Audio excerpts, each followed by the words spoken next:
Bismillahirrahmanirrahim. Assalamualaikum warahmatullahi wabarakatuh. Selamat siang semuanya. Di sini kami dari kelompok A, dari kelompok SMN 3 Surakarta dan SMPN 4 Surakarta, yang terdiri dari yang pertama Mas Arik Zulfaus, Mas Danar Aris Prasetyo, Kurnia Intansari, Vicky Komariah, Wahyuni Krismasari, Ening Srihastuti, Hapsari Catur Mahardika, Indah Bela Negara Kusmawati, Nurhayati Eka Saputri, dan Satria Wahyu Utomo akan mencoba menjawab pertanyaan dari teman-teman satu kelas terkait tentang implementasi pembelajaran UPD mengenai buku teks. Ada 9 pertanyaan nanti yang masing-masing akan dijawab oleh satu anggota dari tim kelompok A. Langsung saja, yang pertama,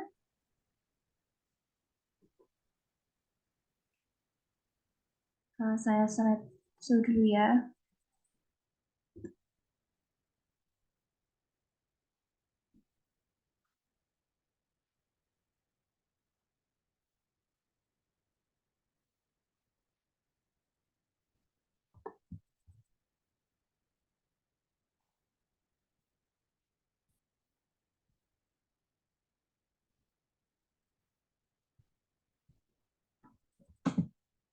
Yang pertama adalah pertanyaan dari Mbak Nur Rahmasari.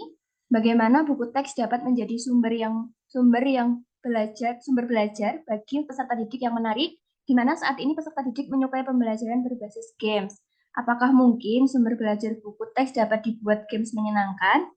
Nah, untuk pertanyaan pertama, mungkin dari teman-teman akan menjawab, dipersilahkan.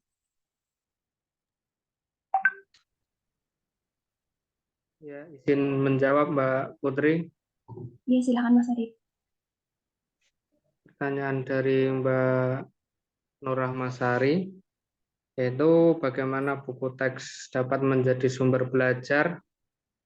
Jawabannya yaitu buku teks dapat menjadi sumber belajar yang menarik bagi peserta didik. Nah, di dalam hal ini, guru harus mampu mengembangkan dan mengkolaborasikan isi dari buku teks tersebut dengan model pembelajaran berbasis game, di mana nantinya pembelajaran berbasis game tetap terpacu pada buku teks tersebut. Nah, apakah mungkin sumber belajar buku teks dapat dibuat game yang menyenangkan? Itu sangat mungkin tergantung dari bagaimana cara guru mengolah buku teks tersebut. Mungkin itu dari saya, Mbak Putri. Ada tambahan lain dari teman-teman, silakan. Terima kasih Mas Arik. Ada yang ingin menambahkan dari teman-teman? Kalau sudah cukup, kami beralih ke pertanyaan kedua dari Mbak Nurmilati Sakinah, yaitu pertanyaannya, peserta didik diberi kebebasan dalam mencari sumber belajar, tetapi tugas seorang guru juga harus membimbing dalam mencari referensi atau sumber belajar tersebut. Pertanyaannya, bagaimana contoh nyata dari hal tersebut agar peserta didik tidak menggunakan referensi yang keliru? Nah, untuk pertanyaan nomor 2, bisa dijawab, silahkan. Oke, izin menjawab. Perkenalkan, nama saya Hapsari Catur Mahardika. Untuk pertanyaan dari Mbak Nurmilati Sakinah ini, saya akan mencoba menjawab bagaimana contoh nyata dari hal tersebut agar peserta didik itu tidak menggunakan referensi yang keliru. Yang pertama, mendampingi peserta didik dengan mencari sumber belajar dan mengarahkannya ke platform penyedia sumber belajar yang sudah disediakan oleh pemerintah, misalnya rumahbelajar.id. Atau bisa juga guru memberikan arahan agar siswa itu melihat di channel YouTube tertentu yang menyediakan sumber belajar yang sudah dicek kevalidannya oleh guru. Selanjutnya, melatih keterampilan siswa dalam mencari referensi di perpustakaan maupun di internet. Terima kasih. Terima kasih Mbak Sari. Lanjut ke pertanyaan ketiga dari Muhammad Nabil. Pertanyaannya, apakah buku teks efektif diterapkan dalam pendidikan Indonesia yang memiliki beragam budaya, dan efektifkah buku teks bagi peserta didik kekinian yang berasal dari latar belakang budaya? Nah, untuk pertanyaan ketiga, silahkan untuk teman-teman menjawab. Dipersilahkan. Oke, mohon izin untuk menjawab pertanyaan ketiga. Menurut saya untuk saat ini buku teks sudah efektif diterapkan dalam pendidikan Indonesia. Terdapat buku teks yang sudah mengaitkan budaya masyarakat dalam kehidupan sehari-hari dengan sains, sehingga peserta didik dengan latar belakang budaya yang berbeda dapat tetap menggunakan buku teks yang sudah disediakan. Selain itu, guru juga dapat memfasilitasi dengan cara mengembangkan bahan ajar lain, seperti modul ajar berbasis etnosains untuk lebih mewadahi keberagaman latar belakang budaya yang dimiliki peserta didik. Mungkin ada tambahan dari teman-teman? Terima kasih Mbak Indah. Mungkin dari teman-teman ada tambahan? Apabila dirasa cukup, kami beralih ke pertanyaan keempat dari Saudari Terawang Taslimatul. Pada kasus 3, ilustrasi yang sering digunakan dan sesuai adalah ilustrasi 2. Apakah buku teks yang ada sekarang sudah cukup untuk memandu pembelajaran di awal sampai akhir pembelajaran? Untuk pertanyaan keempat, saya persilakan kepada teman-teman untuk menjawabnya. Mohon maaf Mbak Putri, saya izin menjawab. Ya, Mbak Vicky, dipersilakan. Kalau menurut saya, buku teks kan telah berisi materi sesuai dengan capaian pembelajaran yang harus dikuasai peserta didik. Nah, sehingga buku teks itu dapat digunakan sebagai salah satu sumber belajar untuk memandu aktivitas pembelajaran. Namun, alangkah lebih baiknya sumber belajar itu lebih bervariatif agar peserta didik dapat mengeksplorasi lebih dalam pengetahuannya sesuai dengan minat. Kalau menurut saya seperti itu, Mbak Putri. Terima kasih. Terima kasih Mbak Vicky untuk penjelasannya. Kemudian lanjut untuk pertanyaan kelima.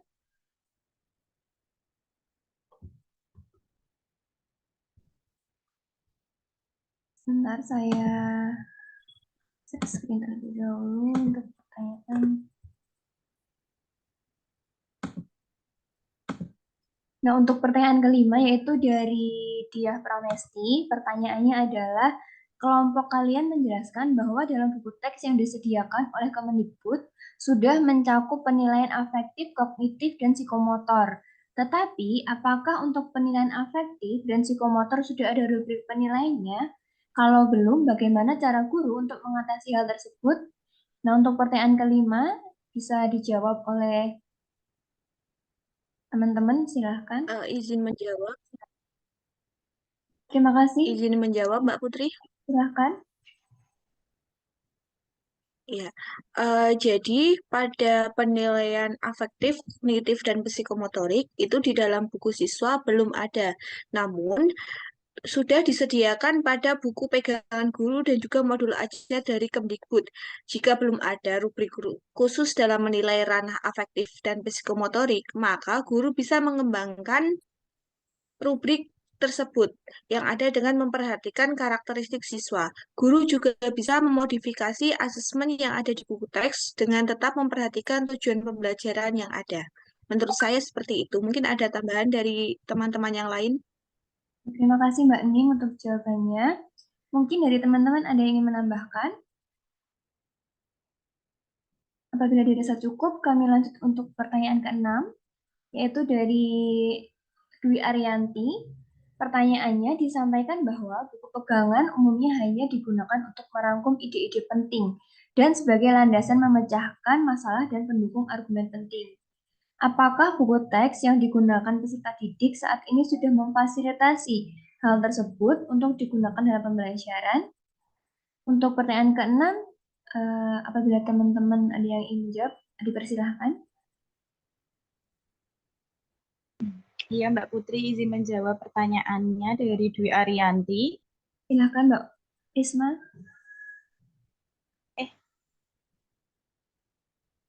Nah, disampaikan bahwa buku pegangan umumnya hanya digunakan untuk merangkum ide-ide penting dan sebagai landasan memecahkan masalah dan pendukung.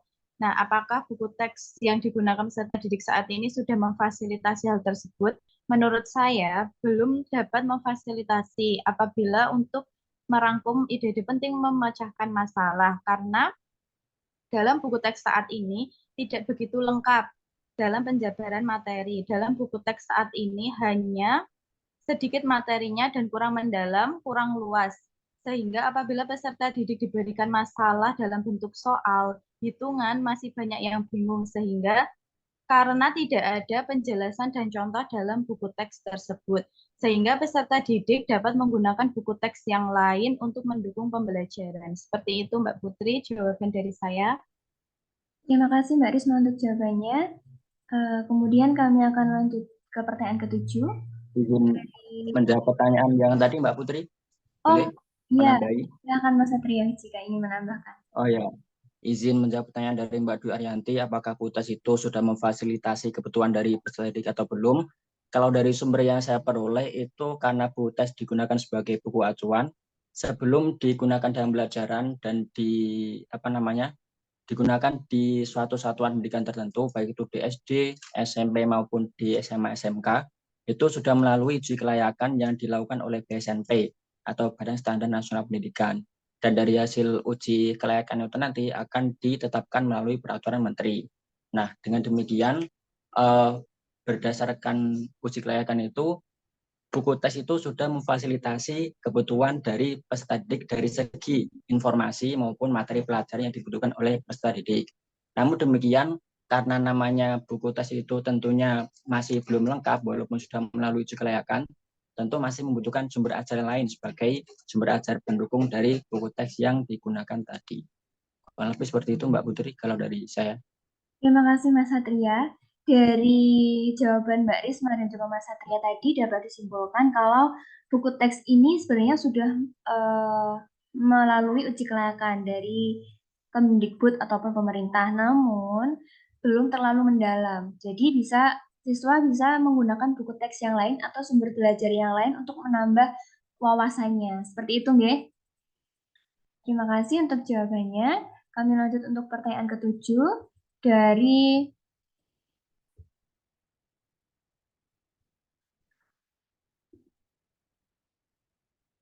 untuk pertanyaan ke-7